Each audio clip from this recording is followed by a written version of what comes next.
Welcome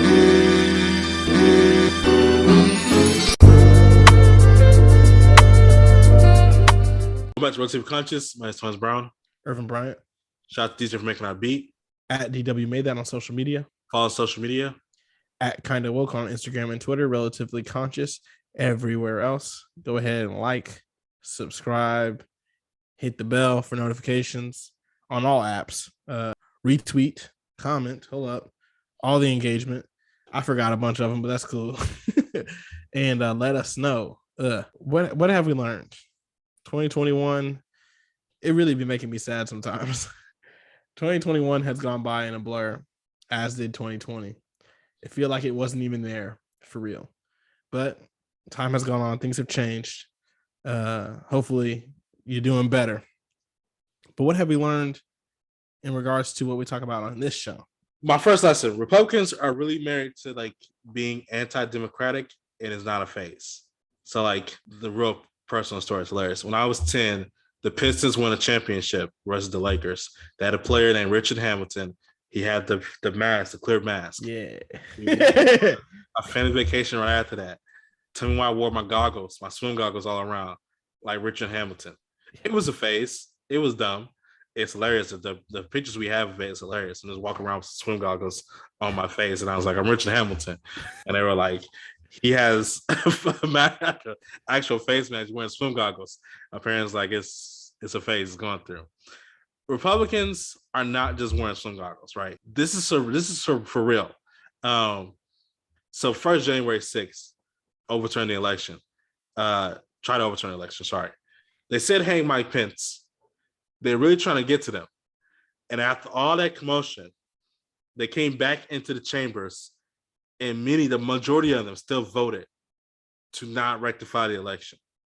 In many state houses, many legislators have passed laws allowing them to throw out elections, and they don't agree with it, basically. They feel like there was tampering, voter fraud, but there's no like safeguards on that. So it's not like if there was voter fraud, you have to prove there was voter fraud before you get throw out. Because that was true. I don't care. Yeah, throw it out. If it's obviously fraud, you got to do that. That makes sense. But now there's no requirement for that, basically. In Michigan, we had an issue where there's board of three people who have rectified elections in Michigan, right? One is a Republican. Donald Trump leaned on him to throw it, basically, to not rectify the election. He chose to stand up for democracy. Hey. Doing a normal thing. You would think it was normal, but now I have to say what he did was brave. They stripped him of being a Republican, threw him out, and put somebody else in the seat, basically. In Georgia, Bryant, the Secretary of State, who, when he got a make an offer, he can't refuse call from Donald Trump, he refused the offer and said, I'm not fit to do this for you, basically. And so in Arizona, they're still doing, to this day. Yes. They keep reviewing the numbers as if they're going to change. Yeah, and every time they do it, my favorite thing, they find more votes for Joe Biden. It's true. It's wild. It's wild. I'll be like, we miscounted and Joe's were low. I don't know how that happened. Yeah. And in Texas, we did, our steps weren't as big, but the steps we did that I really don't like is that partisan watchers now cannot be obscured and they have to be allowed to freely roam. Yeah, tragic. Yeah. Now, of course, some people say they're going to do that with guns. Most times voting takes place in gun-free zones like schools or universities or church. So you can't really do that. But, it's still not a good look, basically. No, and people will act a fool, and intimidation while recounting votes isn't great. Yeah. This isn't a phase, though. Like, Republicans are, like, serious about this. Committed to this. And I haven't mentioned Teflon Don yet. But Teflon Don, he of course hangs over the whole picture. Yes. But I think it's bigger than him though. It's partisan actors.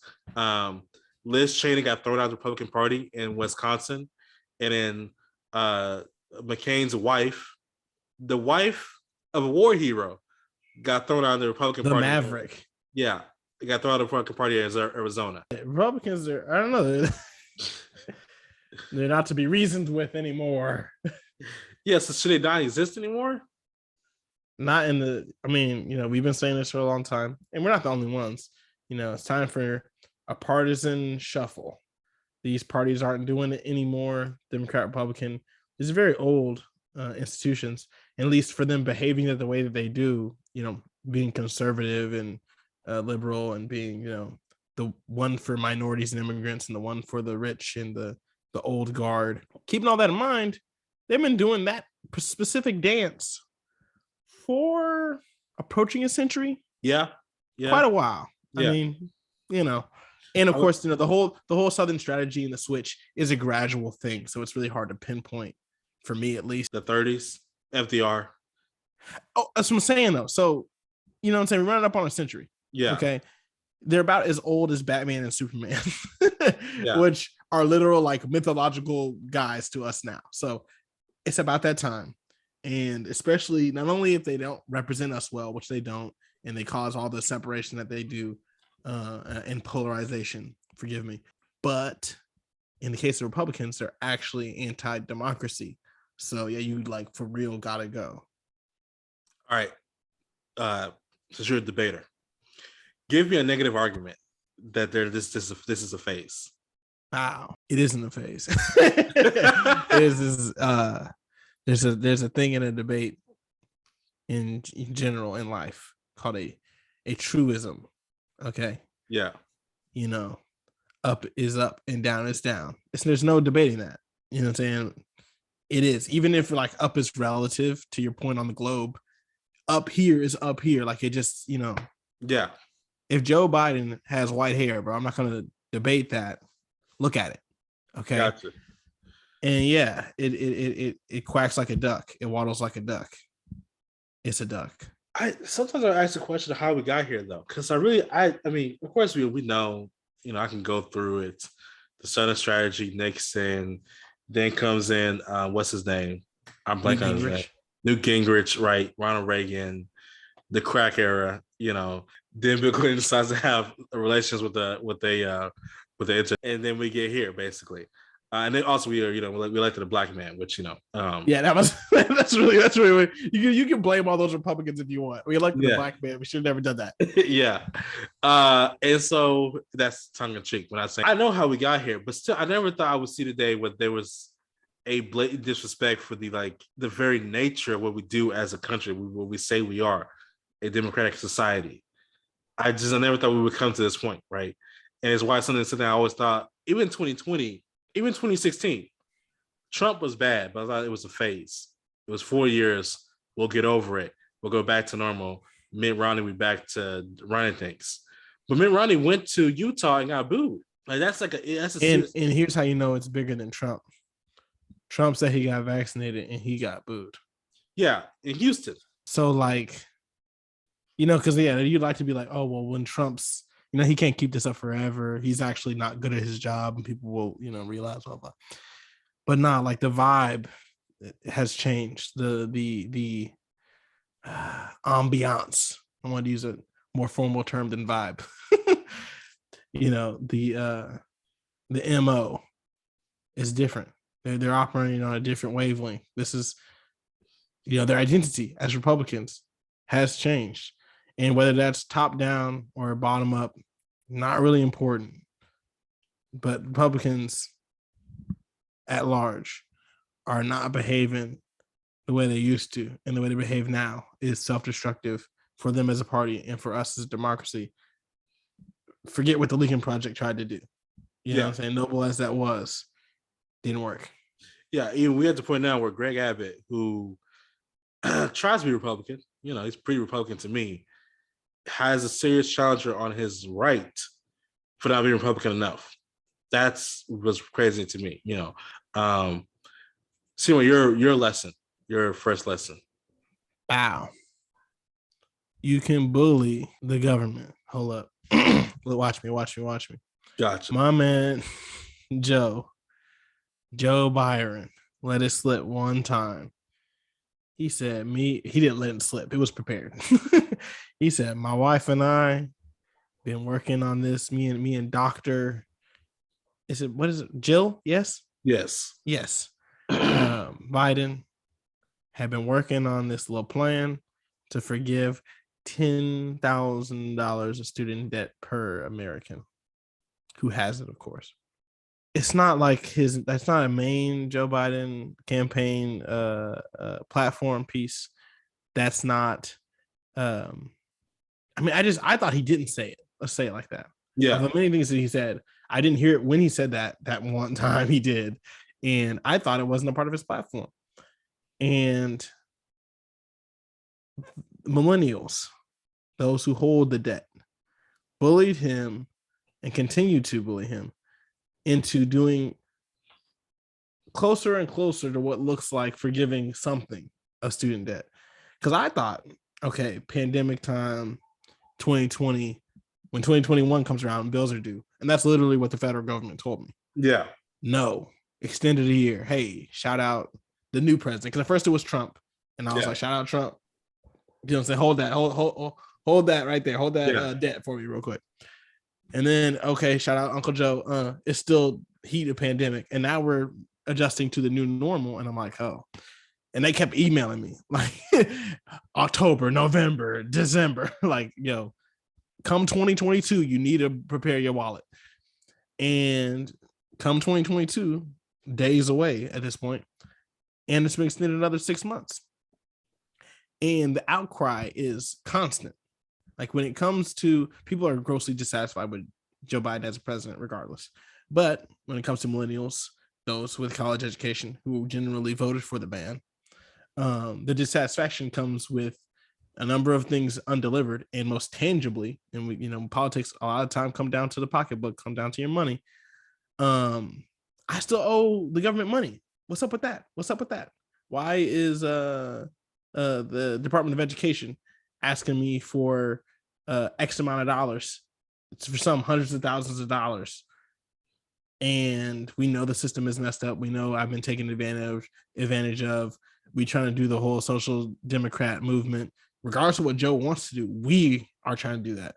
And if we bully enough, says Twitter, says Instagram, says Reddit, I don't know. If we stick to this, we can get it done because it's about accountability in government.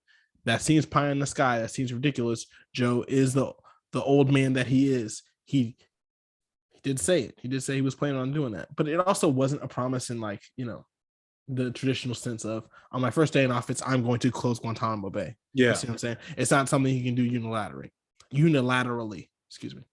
So I did not think that would work. But here I am, not paying that money back. And if the date continues to go backward, whether coronavirus is the excuse or not, when it is due, is it due? Did the plan work? Because like I said, I ain't paid any of it back. Yeah, my thing is, so real quick on the student debt piece itself. I don't know why people recently don't have this like down pack in their brain. It's really not politically efficient for them to do that. Only 30% of the country has college education, college degree, right? So it was some taxpayers' money would have to go to what? Having a degree does you don't have to have a degree to have the debt. Yeah. So the amount of people who even touched, and a lot of people, you know, even they went to community college, they just touched a little bit of college coursework, got a loan, you know, financial aid, as you do, you still got the debt.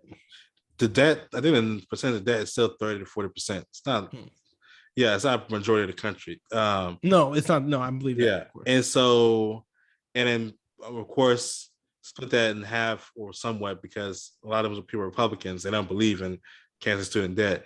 And so my question is, like, it's not politically feasible for him to do that. Like, the moment he does that, there's going to be outcry from regular taxpayers. Like, my money went to pay for your debt to get a liberal arts degree from Georgetown.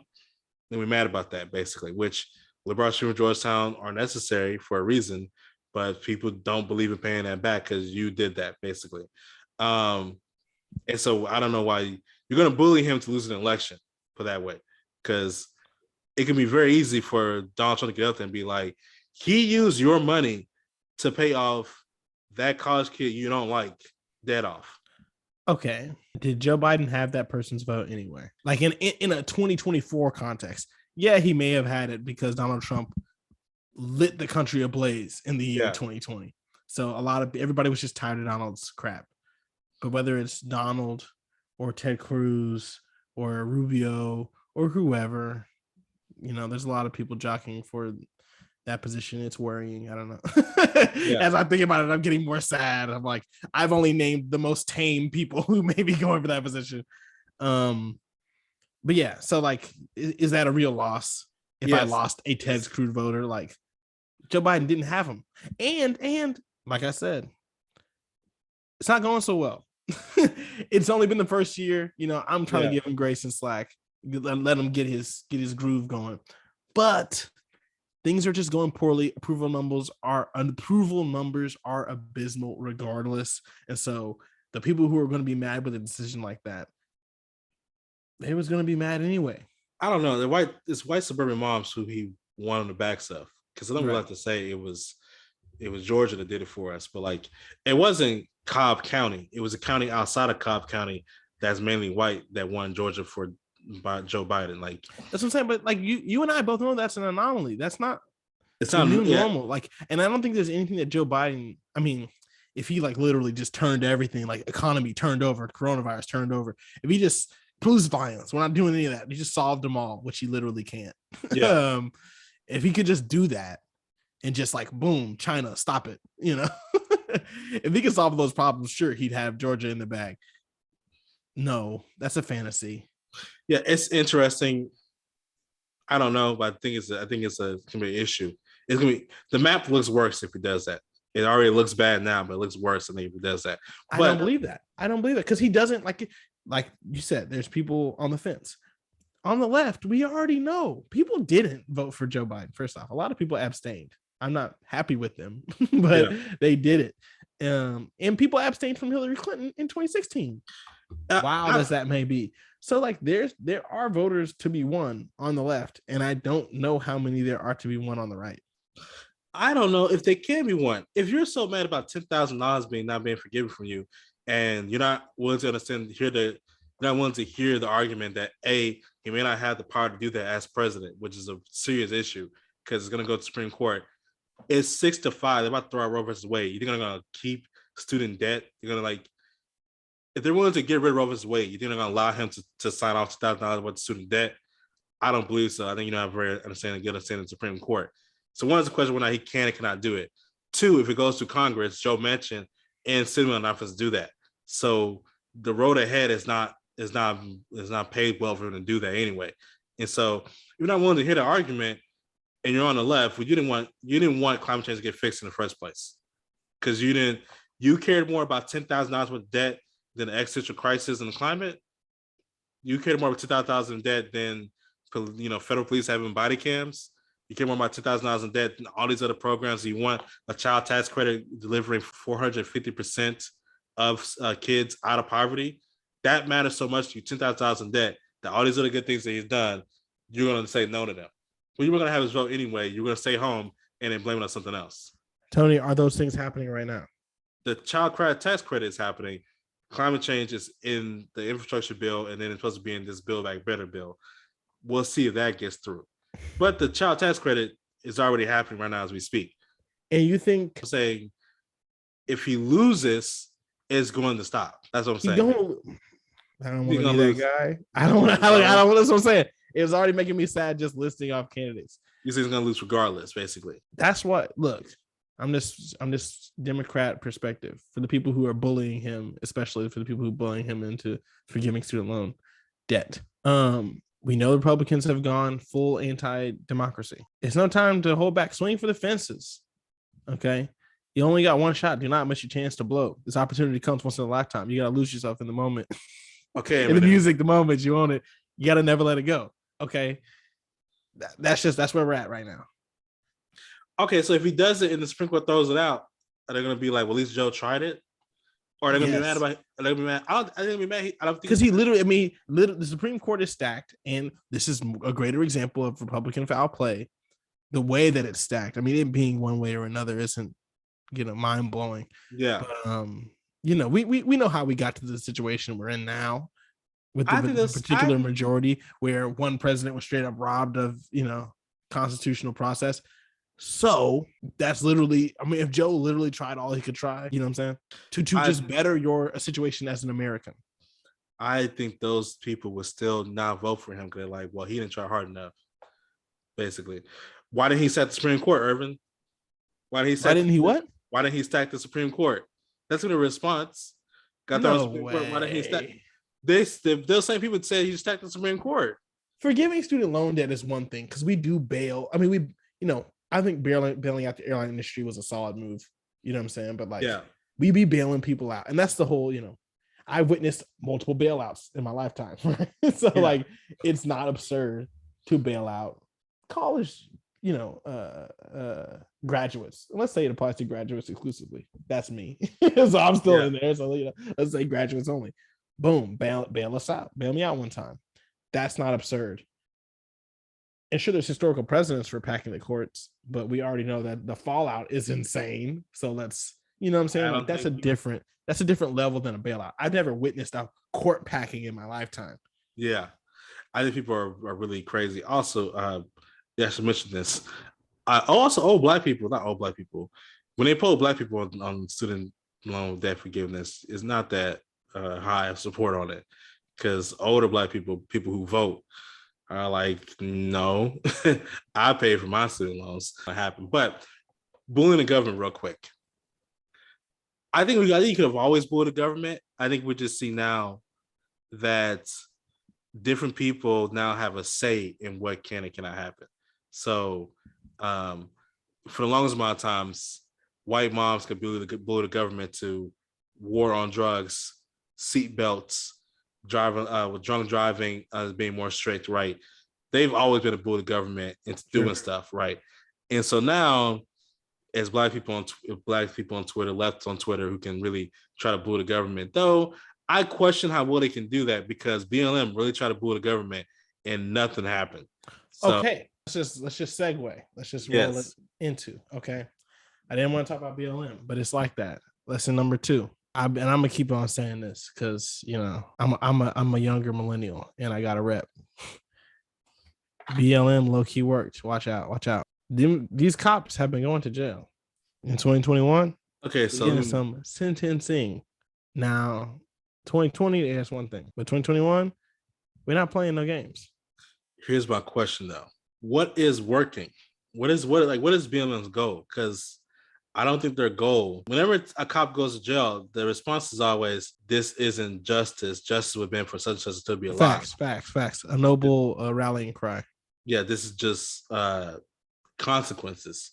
And therefore, we haven't got what we wanted yet. And I'm like, well, this is what you're going to get. Look. I don't know about all that. But it's an improvement of condition. Because at first the outcry is, so it's open season on Negroes. So you can just do this and there's no consequence. And there wasn't for civilians or for police officers. Right. And now in 2021, we see examples that as they go to trial, right? The killings may have happened in 2020. But as they go to trial, convictions are coming out and people are doing time. They are guilty, et cetera, et cetera. Gotcha. Our national attitude about these situations of violence, whether stand your ground or police violence, has changed. Can I give you the negative argument real quick? Yes. One, police going to jail. The 2 cases that stick in my mind would be what's the guy's name? Chauvin and then Kelly Porter, both of which happened in Minnesota. That's the state name, right? Yes. In Minnesota. I'm about to say Minneapolis. Both of those happened in Minnesota. So Minnesota has learned a lesson, but the other states, cops continue to not go to jail for that. Look, Tony. I don't want to be that guy. I really don't. But if we're talking debate, if you're talking, talk about clash, just for the sake of the exercise. Then how did they learn that lesson, Tony? Oh, because they burned down their police precincts in Minnesota. But they also burned down the stores in LA, and LAPD has not changed. New York and Los Angeles are bigger and more difficult to defeat when it comes to rioting. Not only have they been through it, but I mean, like, they literally are, bigger, deeper institutions with more money than anything that Minnesota has ever had to offer, right? So Bryant's in Minnesota, we got to change our act. We got to get it together because obviously we can't sustain this kind of activity before. What I will say is that BLM worked in getting DAs to think differently about the law, and so a lot of DAs have now started going for manslaughter charges instead of murder charges, which I've always thought was a dumb idea. I mean, but I thought everybody, like, literally from Trayvon Martin on, we're like, bro, we got to do better than this. Yeah, I think DAs have been bullied to figure out that they have to do better about getting charges. I don't know if juries look at police officers look at police officers any different than they used to. Like I would like to see this if this case was to happen in Missouri, Kansas, then I would be more willing to hear if they really like change something, Ahmaud Arbery, again, better lawyers and a better DA, but the lawyers those two guys hired were horrible. They were bad. That was horrendous, like really bad. I want to see a Florida standing ground law get tested in court now. I want to see what happens there, So that would be a very clear marker. Yeah, we really started in Florida. Yeah, we really like got to the point now because Minnesota is up north. They vote Democratic pretty regularly up there for the presidential elections. So I would see it more as a place where I could see change happening. But like, if down in Texas, a state trooper shoots a Hispanic person, what happens down here? Like, what happens that goes to trial? I don't foresee that getting anything happening about that. Yes, my second lesson, right, and the final one. The Democratic Party got to break up. A divorce needs to happen. We're fighting in front of the kids, the independents, right? It's getting bad, right? It is bad. It's very bad. We keep not talking to each other, keep calling each other names, passive aggressive, right? The party hasn't made whoopee in a long time. Yeah, calling Joe Biden Joe Byron, not calling by his actual name anymore, because what happened with Joe Manchin when he went on Fox News was like, I can't do Build Back Better anymore, and people were calling him all types of names. He's a cold baron. He doesn't care about the climate. That's why I don't like that man anyway. Get all the white people out of Congress. We need to have term limits, all these different things, right? And the problem was, my issue was Joe Manchin went on TV in like June, maybe earlier than that, and told y'all these things I cannot deal with and Build Back Better. I cannot do these things. The House still passed a bill that had those things in it. And then Joe Manchin was like, I can't do it. And then y'all calling Joe Manchin names. So it comes to me that like negotiation can't happen here. Yeah, and obviously, like, it's almost as if you never talked to the man. Yeah, like you don't know who he is. You never talked to him. He's consistent. That's the one thing I see Joe Manchin. Like, yeah. I wish he was more okay with certain things, but he's consistent.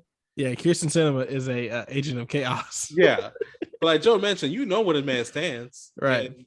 Don't go over there, do nothing dumb, that he said you can't do, right? It's like a professor almost.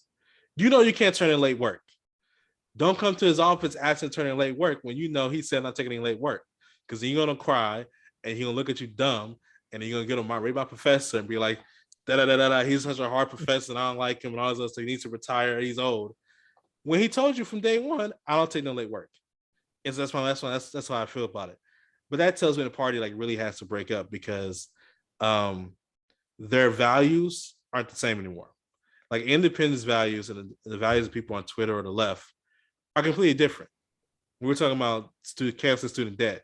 When we talk about how we see climate change, when we talk about how we see China, they're completely different how they view these things. Even when it comes to Black Lives Matter, like on the left, you're more likely to hear people say defund the police. The middle is like, that's the most insane thing I ever heard. Like, what are you talking about, right? Even among Black people, there's got to be a split because the older generation is like, I'm not for dudes for y'all, and the new generation is not having it, right? I guess it's among the voting people. It's good. It breaks up an old and new among Negroes, Black people. But honestly, it's really like to use the Ebonics terminology. Pardon me. The new niggas.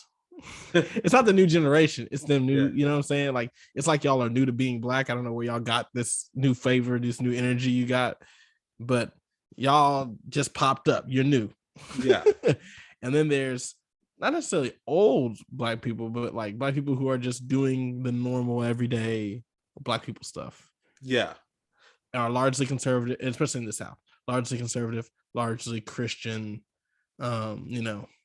Americans just doing American life. That's more of the demographic shift reflected accurately, regardless of whether or not they vote. Now, the more politicized who believe in the new nigga stuff, are going to vote, and of course, our elders vote. But time will go on, and that older population will not die because they will be replaced with black people who just are regular, small C conservative, vote Democrat usually because they seem to kind of like black people a little bit. Yes. Like that's not going to go away. So I agree with you.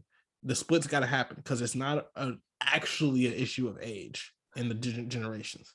It's the Hella Belafonte, Jackie Robinson split, basically, where Hella Belafonte is like, we won't fight in Vietnam because America, has always, basically caused the N-word. And Jackie Robinson's like, look, man, I fought in the Army, I wasn't gonna let that one bus driver call me the N-word to me. I gotta send it back because I'm a whole officer in the military, but I also will send my own son to fight in Vietnam. So it's the difference in those two, right?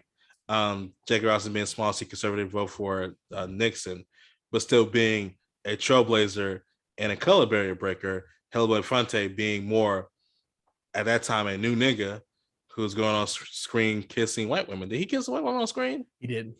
Oh, yeah. They shared a coconut. Yes.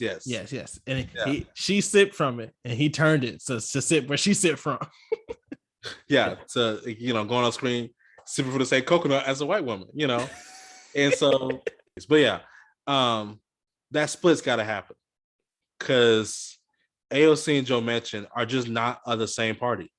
Like the way they think about things, the way they talk about things, how they see the way the nation should go, it's just not the same. It's not even conceivably the same, right? And they're living two different lives under the same house with the same roof, right? And every now and then we get together and we can be cordial for the kids, like Christmas or during election time. We can be cordial for the kids, but once the kids leave, the fighting starts. Yeah, where the real work is done to build a family, or in this case, a party. Yeah, every day in the halls of Congress is too dysfunctional. Your house, you're putting up the facade. You put out a nice little Christmas card with the sweaters, and you're smiling. Election time. Yeah, when the real work gets done, it's not. Yeah, it's too dysfunctional. Yeah, and so that's my lesson is that I used to think about it as like a third party probably would never work here. And that's why I left. That's why I said, a reshuffling. I don't know exactly how that reshuffling works. That's really, I'm not the one. But you need four new parties. Yeah. My last lesson, this is the last one to close on, is that I thought political science, I have a mind of political science. Let me flex real quick. The political science nature is that a losing president loses popularity. So if I just go through the history from 1960 onward, LBJ once he realized he lost the party support and decided not to run for re-election in 1968, he's a lame duck. Once he leaves office, he writes his memoirs and then he dies and no one cares about him anymore. Once Nixon gets impeached, he writes a couple of books, but that's pretty much it. Once Ford loses to Jimmy Carter, that's it. Once Jimmy Carter loses to Reagan, that's it. He's no longer Jimmy Carter builds houses now for a Habitat Humanity, but no one's asking, what does someone call Jimmy Carter? What does he think about this? Yeah. Like Ja Rule. Once, I'm about to call him Daddy Bush, but once George Bush Sr. loses, that's it. No, he was gone, man. Unless you're really tapped in. These people are important. They are former presidents. Yeah. So they have political clout and they have people who they have people's respect. Yeah. But do they change the tide of the party by their very word? They do not. Yeah. And even George Bush Jr., once he loses, once he leaves office and his approval ratings go to the toilet, that's really it. Like, he'll come out and say something about Trump. Nobody cared what he had to say. Nope. His brother ran. Please clap. Nobody cared what they had to say. The Bushes had to say, and so it follows logically that once Donald Trump loses, that should be it. It should be over. He should go to Mar-a-Lago and then die, basically, right? Write a memoir, try to do a blog, maybe get a show on Fox News where he talks for an hour at random, basically calls people up, but really he's done. That should have been logically what follows. But Tony, here's what you don't know. He didn't lose. That's the thing about it. That's the thing that's like, it's so crazy that when you can manufacture that you didn't lose, that you don't have the stink of a losing president, and what you say still moves the party. Now, of course, we're gonna find out in 2022 midterms whether or not his candidates he endorsed are gonna win, because he's coming out for candidates who aren't the incumbents. He's coming out for long shots candidates, like people who call themselves Trump and heels, people like that. And we'll see if they win to really clarify whether or not he has the party in a stronghold. But I don't know. All signs lead to the fact that he hasn't lost his grip on it, and that's terrifying.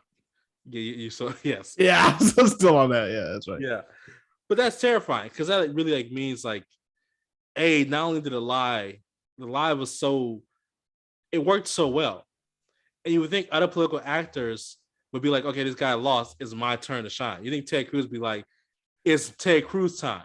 Yeah. It's Mighty Morphin time, basically. It's time for me to go ahead and get in there. But no one cares what Ted Cruz has to say. And that's what's really killing me. That's really the silver lining is that I think Joe Biden can beat Donald Trump in 2024. I think a straight up election, people don't want to, we already did Donald Trump. We're not going to do that again. Joe Biden's got to get it together. I don't think he has to get it together. I think he just has to be somewhat more competent than. I think that's what happened last time for sure. No doubt. That's how I felt. I mean, yeah, 100%. Just be better than this. But things are gas prices are high. You think an older Donald Trump saying the wild stuff he says, give him one debate. The debate was really clinching for this guy. I don't know. I'm not scared of Donald Trump. I'm scared of Mike Pence. That is who I'm gonna say. Mike Pence, Don Jr., Ivanka, maybe. I'm dead. Marjorie Taylor Greene, yes, my worst nightmares. The literal worst nightmares. Or what's his name? The senator from Missouri. What's his name? Hotley. Oh God, not Holly. No. Holly, that's a for real nightmare. Yeah, Holly's so scared of. But Donald Trump part 2, I don't think it happens. But he really has the party by a stronghold, and that really is insane to me.